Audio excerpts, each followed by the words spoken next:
बड़ी खबर की प्रधानमंत्री नरेंद्र मोदी आज वाराणसी पहुंचेंगे और काशी को 6000 करोड़ से ज्यादा की परियोजनाओं का तोहफा देंगे, जिसमें आई हॉस्पिटल, हवाई अड्डे और छात्रावास से जुड़ी 20 से ज्यादा परियोजनाएं शामिल हैं, जिनमें से कई परियोजनाओं का आज वो उद्घाटन भी करेंगे।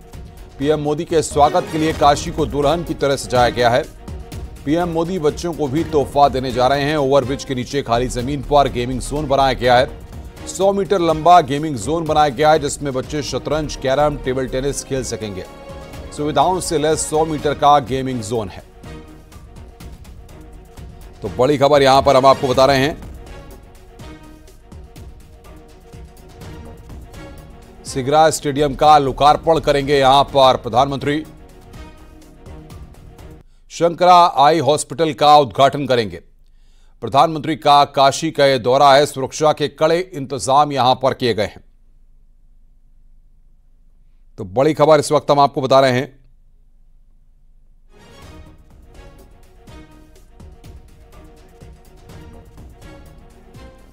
और बातचीत करने के लिए उपेंद्र हमारे सहयोगी हमारे साथ जुड़े हुए हैं, सीधे उनसे बातचीत करेंगे। उपेंद्र लगातार ग्राउंड जीरो पर हैं और प्रधानमंत्री के आज के दौरे को कवर कर रहे हैं।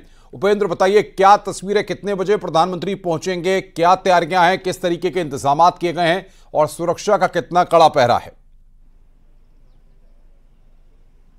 बिल्कुल, देखिए, अगर हम सुरक्षा की बात करें तो यहाँ पर न केवल उत्तर प्रदेश पुलिस के अलावा पीएसी और जो पैरामिलिट्री फोर्स है वो भी लगाई गई है, और लगातार जो है यहाँ पर जो सिगरा स्पोर्ट्स कॉम्प्लेक्स है वहाँ पर लगातार चेकिंग भी की जा रही है। ड्रोन से निगरानी रखी जा रही है पूरे, और इसके अलावा रूफ टॉप जो सिक्योरिटी है वो की जा रही है। अगर हम आज के दौरे की तैयारियों की बात करें तो आप ये देखिए कि तैयारियां पूरी कर ली गई हैं, और अब करीब 1:30 बजे प्रधानमंत्री नरेंद्र मोदी काशी पहुंचेंगे, और उसके पास सबसे पहले एयरपोर्ट पर ही वो एयरपोर्ट के नए टर्मिनल जो बिल्डिंग्स है उसकी नींव रखेंगे। और न केवल वाराणसी की बल्कि देश के अलग अलग हिस्सों में जो एयरपोर्ट के नए टर्मिनल बने हैं, सिविल एनक्लेव बने हैं, उनका प्रधानमंत्री नरेंद्र मोदी कई की नींव रखेंगे तो कई का लोकार्पण करेंगे। करीब 15 एयरपोर्ट जो संचालित हैं, इसके अलावा 6 एयरपोर्ट निर्माणाधीन है। सभी एयरपोर्ट जो है प्रधानमंत्री नरेंद्र मोदी आज देश भर के अलग अलग, उसमें आगरा भी शामिल है, अलग अलग प्रदेश के भी एयरपोर्ट शामिल है, दरभंगा भी शामिल है। इसके बाद प्रधानमंत्री सीधे शंकरा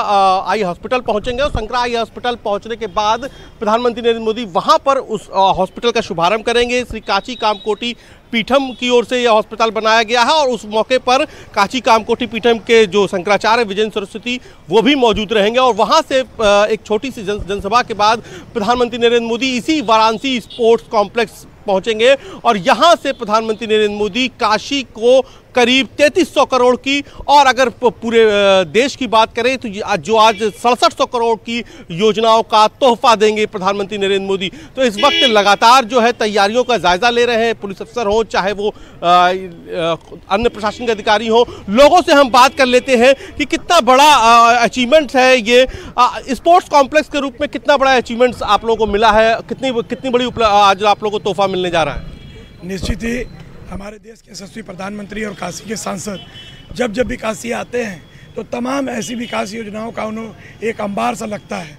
आज देख रहे हैं जिस तरीके से काशी ही सहित पूरे पूर्वांचल के खिलाड़ियों के लिए जो नई प्रतिभाएं होती थी, उनको स्पोर्ट्स के मामले में आज बनारस में कहीं कोई इस तरीके का कोई उनके पास कोई जगह नहीं था।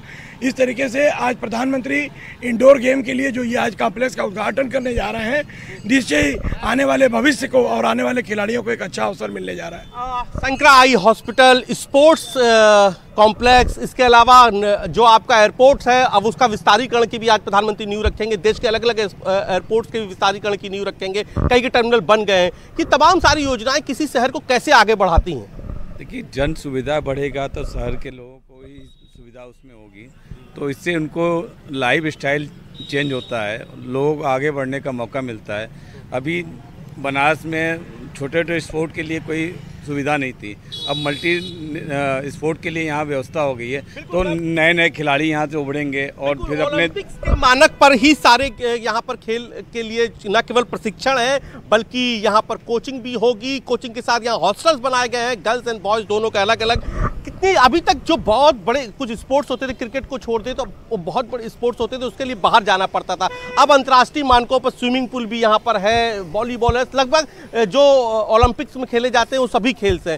कितनी बड़ी उपलब्धि मानते हैं? बहुत बड़ी उपलब्धि है और सबसे बड़ी बात है कि जो हमारे बच्चे बाहर जाके भटक रहे थे, अब उनको यहाँ पे जो सुविधाएं मिलेंगे उससे हमारे काशी का नाम नहीं पूरे विश्व का नाम। यंगस्टर भी हैं, खेल के लिए कभी आपको ऐसा लगा कि आप कोई खेल खेलना चाहते थे लेकिन काशी में उसकी सुविधा नहीं थी? हाँ, पहले बहुत ज़्यादा अभाव था, मोदी जी के आने के बाद बहुत तेजी से विकास हो रहा है। बिल्कुल उपेंद्र, हम आएंगे आपके पास आगे भी और तमाम अपडेट्स आपसे लेंगे। बहुत बहुत शुक्रिया आपका हमारे साथ जुड़ने के लिए और बातचीत करने के लिए। आगे बढ़ते हैं, पीएम मोदी आज सहारनपुर के सरसावा स्थित एयरपोर्ट का लोकार्पण करेंगे। पीएम वाराणसी से इसका वर्चुअली लोकार्पण करेंगे। सरसावा में निर्माणाधीन सिविल एयरपोर्ट से जल्द ही उड़ान शुरू होगी। शुरुआती दौर में सहारनपुर से गोरखपुर, वाराणसी और कुशीनगर के लिए उड़ानें होंगी। पहले ये सिर्फ एयरपोर्ट्स के लिए इस्तेमाल किया जाता था, लेकिन जल्द ही अब यह आम नागरिकों के लिए भी खोल दिया जाएगा।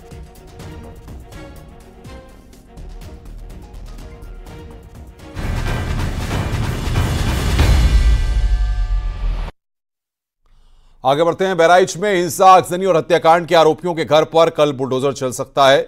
महराजगंज में हुई हिंसा के बाद अवैध अतिक्रमण हटाने के लिए पीडब्ल्यूडी ने 3 दिन पहले नोटिस चस्पा किए गए थे। नोटिस में अवैध कब्जा हटाने के लिए 3 दिन का वक्त दिया गया था, जिसकी मियाद आज खत्म हो रही है। बता दें कि मूर्ति विसर्जन के दौरान हुई हिंसा में एक की मौत हो गई थी।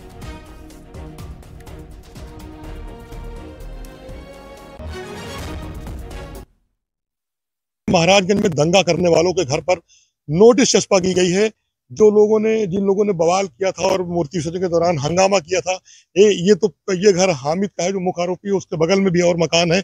ये देखिए, नोटिस करीब से दिखलाएंगे कि इस पर अब बुलडोजर की कार्रवाई होनी है और 3 दिन का समय दिया गया है। 17 तारीख को ये नोटिस लगाई गई है इन मकानों पर और ये कहा गया है कि अगर आपके मकान के कागजात सही नहीं दिखा पाते हैं तो 3 दिन में अतिक्रमण जो अवैध रूप से है उस पर बुलडोजर की कार्रवाई होगी। तमाम घरों पर देखिए ये लाल रंग के निशान लगाए गए हैं कि ये अवैध अतिक्रमण है और चिन्हित किए गए हैं 23 दुकान और मकान जो इस मुख्य बाजार में थे।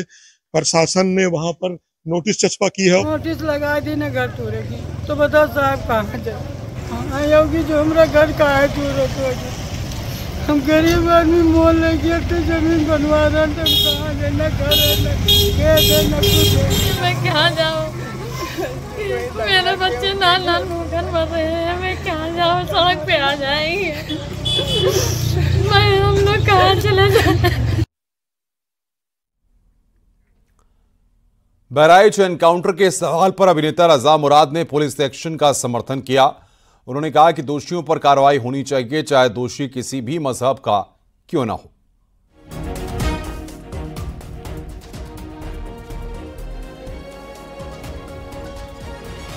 काउंटर हुआ है, गोली लगी है, लेकिन किसी की उस गोली में किसी की जान नहीं गई है। अब गोली क्यों लगी है, कैसे लगी है, तो जिन पर गोली लगी है वो कह सकते हैं, वो अपनी बात कह सकते हैं कि गोली उन पर कैसे लगी है। कई बार ऐसा होता है कि गोली लगती है लेकिन इंसान जो है कुछ कहने की स्थिति में इसलिए नहीं होता कि वो गुजर जाता है, उसकी मृत्यु हो जाती है। तो यहाँ ऐसा नहीं हुआ है। अब जिनको गोली लगी है वो बता सकते हैं। इन पर अंकुश लगाना बहुत ज़रूरी है और जो भी गुनाहगार हो उसका ताल्लुक किसी भी मजहब से क्यों ना हो, उस पर कार्रवाई होनी चाहिए। इंसाफ और कानून का मतलब ही यही है, पुलिस का मतलब ही यही है, देशभक्ति, जन सेवा। तो जो भी दोषी पाया जाए उसका ताल्लुक किसी भी मजहब से क्यों ना हो, उस पे कानून के हिसाब से कार्रवाई होनी चाहिए। लॉरेंस बिश्नोई को लेकर के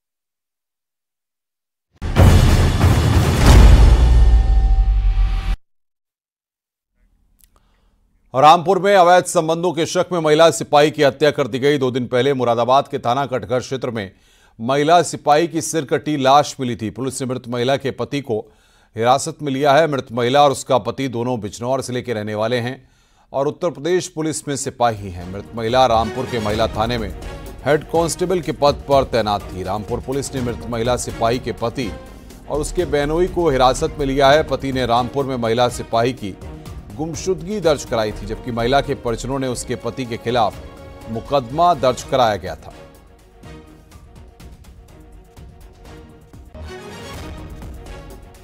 के परिजनों से विस्तृत पूछताछ और साक्ष्य संकलन में यह तथ्य प्रकाश में आया है कि उसकी हत्या उसके पति ने और उसके पति के बहनोई ने, दोनों ने मिल करके कर दी थी। विस्तृत पूछताछ की गई है, दोनों अभियुक्तों को गिरफ्तार कर लिया गया है। घटना में प्रयुक्त चाकू बरामद कर लिया गया है और कार भी बरामद कर ली गई है। विस्तृत पूछताछ की जा रही है। पूछताछ में अन्य तथ्य जो प्रकाश में आएंगे उनके पर आधार पर कार्रवाई की जाएगी। उन्नाव में जमीन के लिए बेटे ने पिता की हत्या कर दी। मामला अजगैन कोतवाली इलाके का है। ईंट से सिर पर वार कर पिता को मौत के घाट उतार दिया गया। सूचना के बाद पहुंची पुलिस ने आरोपी बेटे को हिरासत में लिया है। पुलिस ने शव को पोस्टमार्टम के लिए भेजकर मामले की जांच पड़ताल तेज कर दी है।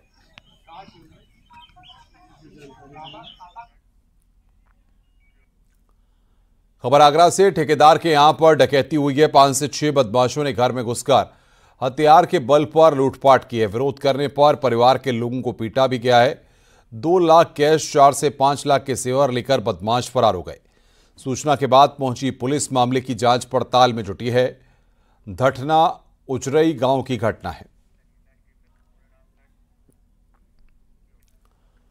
आगे बढ़ते हैं। खबर कानपुर से है। एसएनके पान मसाला ग्रुप के 11 ठिकानों पर ताबड़तोड़ छापेमारी हुई है।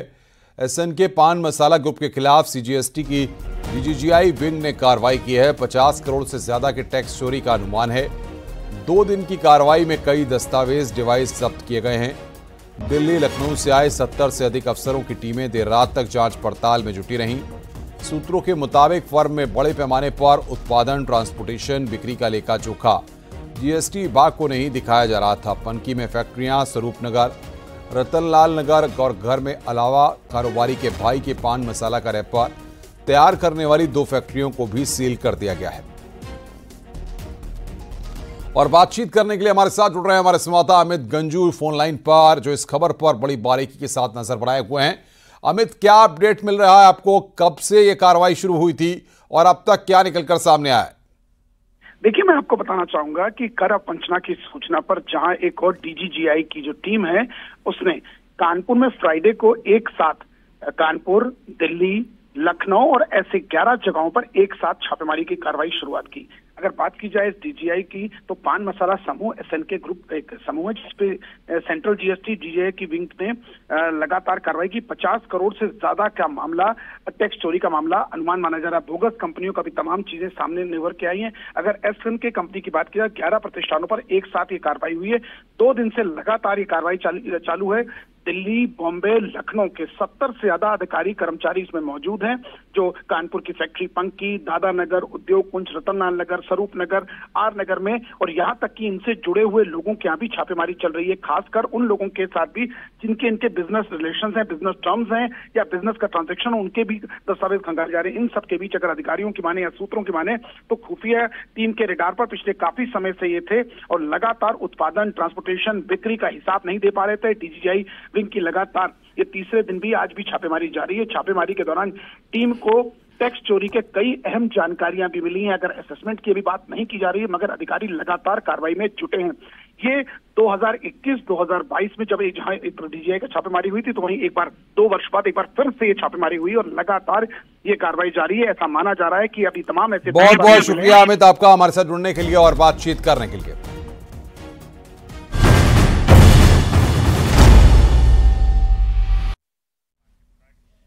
मुजफ्फरनगर में एक सोशल मीडिया पोस्ट को लेकर बवाल मच गया है। बुढ़ाना क्षेत्र में की गई इस पोस्ट के विरोध में देर रात विशेष समुदाय के सैकड़ों लोगों ने सड़क पर इकट्ठा होकर प्रदर्शन किया। हंगामे के दौरान पुलिस के साथ भी धक्का मुक्की हुई है। वहीं सोशल मीडिया पर पोस्ट वायरल करने वाले लोगों को पुलिस ने गिरफ्तार कर लिया है। पुलिस अब मामले की जांच कर रही है। अब किसी तरह का तनाव फिलहाल नहीं है। पुलिस फोर्स मौके पर तैनात है और पुलिस आरोपी से पूछताछ कर रही है।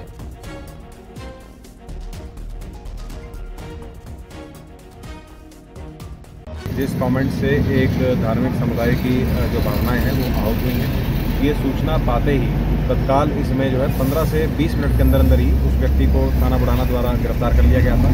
इतने में उसकी पूछताछ, उस पोस्ट की डिटेल जांच की ही जा रही थी कि अफवाह फैल गई कि शायद उस आदमी को पुलिस द्वारा छोड़ दिया गया है। इस अफवाह पर जो है कई लोग जो इकट्ठे हो गए थे, सभी लोगों को समझा दिया गया है। यहाँ पे समस्त फोर्स जो है सर्कल की यहाँ पर मौजूद थी, उनको समझा दिया गया है कि इसमें जो है अभियोग पंजीकृत करके सुसंगत धाराओं में उसके विरुद्ध जो भी विधिक कार्रवाई है वो की जाएगी और लोगों ने इस बात को समझ करके यहाँ से सारी भीड़ जो है वो डिस्पर्स हो गई है।